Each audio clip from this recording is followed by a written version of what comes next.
Have you ever wondered why people are hungry in a world that produces more than enough food to feed them? Very few people in the world could address that question like our guest today, Billy Shore.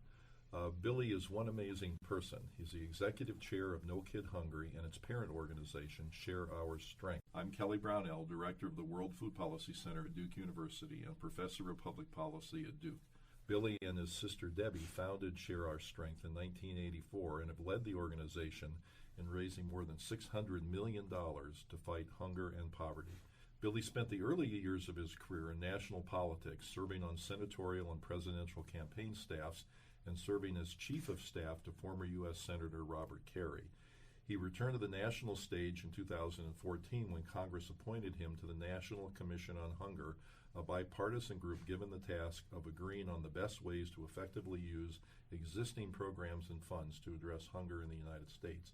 Welcome, Billy. I'm delighted to have you here. Thanks for having me. So that question that I began with, why are people hungry in a world that produces enough food? How do we have hungry children in particular in our country? Yeah, especially in the United States, really makes no sense. And I wouldn't have to give you probably even any facts or figures about hunger at all for you to say there's no excuse for hunger in our country. Kids in America are not hungry for reasons that kids around the rest of the world are hungry. It's not because of war or famine or drought. It's not because of lack of food, or in our case, it's not even because of lack of food programs. We have all of those in abundance. So what we've failed to do is connect kids to these programs and these resources that exist for them.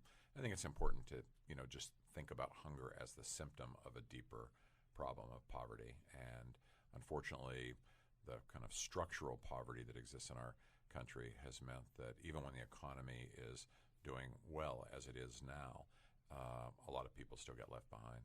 So let's paint the domestic picture of food insecurity in the United States. Who's most likely to be food insecure? How serious is the problem? Well, we have focused, mostly on children. So we've got 1 in 6 kids in this country who live in a household where there's food insecurity. They're not all food insecure themselves, but we've got 22 million kids on the school lunch program. So they're getting a free or reduced price lunch based on their family's income being a certain percentage of poverty, pretty much close to the poverty line, which is, let's say, $24,000 for a family of 4. So you've got an awful lot of kids who are still dealing with hunger and, at risk of, if not missing meals, at risk of having meals that are compromised nutritionally. Now, what does the geographic distribution of this look like? Urban, rural, both? Yeah, hunger's pretty much everywhere now.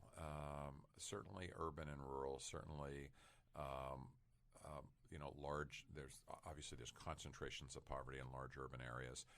In some ways, they're actually easier to address and to service because you know how to deliver the product to the kids, and you know where they are, as opposed to rural areas. Was just recently in rural Montana on a Native American reservation, and very hard to serve places like that. But it's also old and young. It's not any particular population. We focused on children because they're not only the most vulnerable developmentally, but the least responsible for the situation that they're in. And the good news here, we're kind of talking about the bad news. The good news is that it's a solvable problem. One of the things we asked ourselves in the work we're doing at Share Our Strength is something that the writer Jonathan Kozol talks about, which is how do you pick a problem that is big enough to matter but small enough to win? And so when we looked at all the things that we cared about, famine in Ethiopia and the Sudan, and seniors who are hungry and veterans who are hungry, when we looked at kids in the United States who are hungry on a chronic basis, that felt big enough to matter and small enough to win. And it is a solvable problem because we've got these, particularly not just the food in this country, but food programs like school lunch, school breakfast, summer meals, the SNAP food stamp program, WIC. You mentioned something interesting a moment ago about a child potentially being in a house where there's food insecurity, but the child may not be food insecure. What does that suggest happening within a family? Yeah, it suggests a lot of stresses in the family, and so you have much higher levels of household food insecurity than you do child food insecurity, because a lot of families, the adults would do what you expect them to do, which is to protect the kids, so they sacrifice a little bit. The number of kids who are actually missing meals now is getting down to a very small number, and since 2008, between 2008 and 2018, the number of kids who present with what our government calls very low food security, which is the most severe form of food insecurity, that number's been cut in half. It's now about 250,000 kids. What is the impact on a child of food insecurity or chronic malnutrition? Well, I think there's a whole set of impacts, some of which are physical, literally in terms of preventing them from growing as healthy as they should. The biggest impact that I think we see is the impact in schools. Kids who are not able to pay attention, not focused, not on time, not on task. But that's changing. I was just at a school in San Francisco called Redding Elementary School, and I got so excited about what I saw there because it's 99% of the kids live below the poverty line. 99%. It's on the edge of the Tenderloin neighborhood. 12% of the kids are living in homeless facilities. 50% of them have one parent who's an immigrant. But none of them are hungry anymore. Their school has breakfast. Their school has a second chance breakfast, so if you can't get there before school starts, which a lot of kids can't, there's a breakfast between first and second period. They have lunch program, and then they have an after-school supper program. So what used to be almost like a sentence to be, if you're living with this kind of poverty, you're almost sentenced to be hungry, now is no longer the case, and I think that's what we're starting to see in a lot of schools around the country. Who pays for all those services? Well, it's a combination of public and private. The school meals programs are 100% federally reimbursed, and the big problem we've had and the big focus of our No Kid Hungry campaign has been to make sure that everybody who's eligible for these programs is participating. So I mentioned 22 million kids getting a free or reduced priced school lunch. All 22 million are eligible for breakfast as well. But when we started focusing on this in 2008, only 9 million of the 22 million were getting breakfast. So why is that? Because at lunch they're already there. At breakfast you have to get there earlier. Sometimes families can't get their kids to school earlier based on mom and dad's work schedule or the bus driver's schedule. There's the stigma attached to being the kids who go early to school and sit with all the other kids who had to go early as opposed to lunch when everybody's there. So there's a lot of reasons for this drop-off, but we found some very simple ways to fix it. The simplest of all being if you move breakfast from the cafeteria to the first 10 minutes of first period, the participation rates go up from half the kids getting breakfast to about 95% of them getting breakfast. And so we've added 3 million kids to the school breakfast program just in the last 6 years. And we've seen all the things that you would want to see. Test scores improving, attendance improving, visits to the nurse's office diminishing.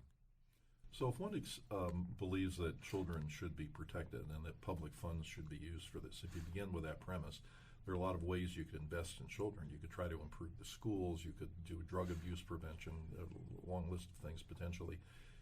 Is addressing food and hunger-related issues an especially good investment? I think so. I think it's one of the most fundamental ways to invest in kids. We just had a conversation with some foundation leaders who were asking us all kind of questions about how we measure the results of feeding kids, and have we measured test scores, and have we measured improved attendance and so forth. And we have, and we've seen some very good results. We had Deloitte do a study for us that showed in the schools where we were working with these alternative breakfast programs, math scores were 17% higher, attendance rates were several days longer. But one of the things that I said to this group that was pressing us, and I appreciated their questions, was if we didn't have these results, would you then be in favor of stopping feeding these kids? I mean, this is like so fundamental and it's so basic that whether you have these positive metrics or not, I think everybody knows that it makes sense to feed kids as you send them off to try to learn for 6 or 7 hours a day. Well, you're making a good argument for there being a moral imperative to do this. That children just deserve access to food that can nurture them in so many ways, but then it also pays off in terms of improved test scores and performance in school. I think that's right. James Baldwin, the author, said that he once said, "These are all our children, and we will either profit by or pay for whatever they become." We'll either profit by or pay for whatever they become. So it's not just about feeding kids. This is about all of us, right? We all either suffer the consequences or reap the benefits if our kids are not in a position to join our economy, to be fully productive, to be good learners, all the rest. Of course, there's a big world of malnutrition, hunger, food insecurity outside the U.S. as an organization, how does share our strength, and how do you make decisions about deploying your resources domestically versus internationally? Well, when we started Share Our Strength back in 1984, it was a consequence of the Ethiopian famine, which at the time was this, terrible, catastrophic humanitarian issue. And we ultimately got more focused on domestic work here in the U.S. 1984, when we started, was the middle of the Reagan administration. There had been budget cuts and homelessness on the increase in the United States. So we shifted most of our focus to domestic. And one of the things we found was that, many of our donors and supporters wanted us to kind of concentrate in our own backyard. But we still felt this pull to be working, this tug to be working internationally. And so we're now in the process of kind of building that back, working on some school meal programs in India, in Zambia, some other places. It's very hard to prioritize given the level of need outside the United States, and it's I wouldn't be as quick to say that it's, as I said at the beginning of our conversation, that it's a solvable problem outside the United States. Some of the poverty is so severe, but there are 58 countries now that have school meal programs, and our government actually supports them. Some of the leaders in Congress who helped build the school lunch and the school breakfast program in the United States, bipartisan basis, Senator George McGovern and Senator Bob Dole, one of the last things they did in their Senate tenure was to create the McGovern-Dole International Feeding Program, which is, I think, administered by USAID or our State Department. And we actually help schools around the country have the kind of school meal programs that we have. So you were involved in this influential report that I mentioned in the introduction. That was a bipartisan effort. Could you tell us a bit about that? Yeah, there was a congressman from Virginia who had served for many years, and right as he was leaving after maybe 25, 30 years in Congress, Frank Wolf, cared about the issue of hunger. He particularly cared about the issue of food waste.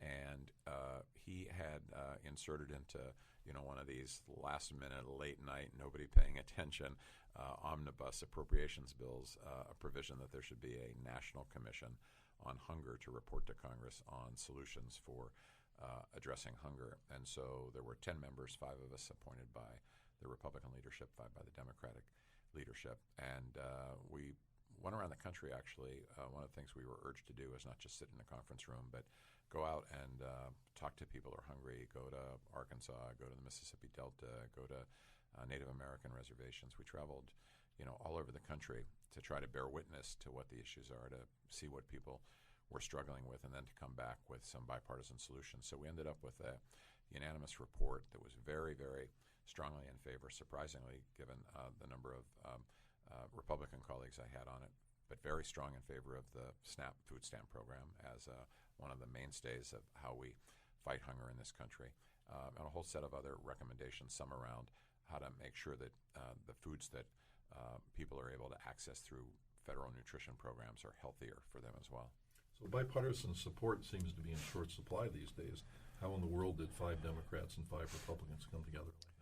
Yeah, well, one of the first things we did is we said to ourselves, this report will only get any attention at all is if we're unanimous, if we make this statement, if we're not like everything else that happens in Washington, where half of us say one thing and half say another, and nobody really knows who to believe. So at every step at every juncture in this kind of 18-month journey that we took together, we said, no, we've got to make sure that we're all together on this. And we argued things out.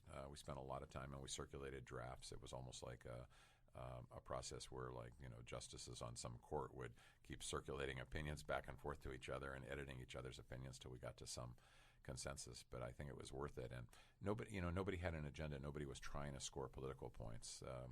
What's so frustrating today in the House or the Senate, and I had worked in the Senate for 13 years, as you'd mentioned, is that there's a reflexive opposition to whatever the other side proposes, almost blindly. And if you think about a chamber, again, the Senate, where almost every vote is 51 to 49, why even bother to go there if you're not going to get to use your own brain and your own voice? What was the impact of the report? Well, it was, like anything else, it was somewhat incremental in terms of the changes, but a number of members of Congress, particularly who are active on hunger issues, Congresswoman Rosa DeLauro, Congressman Jim McGovern, some governors around the country, Republican governor of Nevada, Sandoval, took elements of it and tried to build it into their policy agendas. Let me end with the following question. You have an interesting story to tell about how school lunch and breakfast programs got started. Yeah, well, they're the mainstay of our anti-hunger work now, but they really came about after World War II. I think it was in 1946, a group of generals and admirals came to Congress to testify that by the end of the war, our troops were not healthy enough to fight, that they were too malnourished, that they weren't strong enough, literally. And so they said, if we're going to be prepared, if our nation's going to be prepared to fight a war as long as World War II turned out to be, our involvement there was, I guess, about 4 years or a little bit more, we need to start investing in feeding kids and nourishing them. We've done that as a country, but even today, Kelly, only 25% of all American youth between the ages of 18 and 34 are fit to join the military. In some cases, it's obesity or malnutrition. In some cases, it's drug or alcohol addiction. In some cases, it's criminal records. But to think, criminal records. But to think that in a world as dangerous as ours is now, and how extended the United States is around the world, that only 25% of our youth, and of those issues that I described, the biggest one is malnourishment and obesity. Well, I'm delighted that you've agreed to do a second podcast, so I urge our listeners to tune in for that one. But thank you so much for joining us. Good. Thanks for having me. So our guest has been Billy Shore, Executive Chairman of No Kid Hungry and Share Our Strength, and host of the Add Passion and Stir podcast series. And thank you to our listeners. Please subscribe to the Leading Voices in Food at Google Play, Stitcher, Radio Public, or iTunes, or by visiting our website at the Duke World Food Policy Center. This is Kelly Brownell.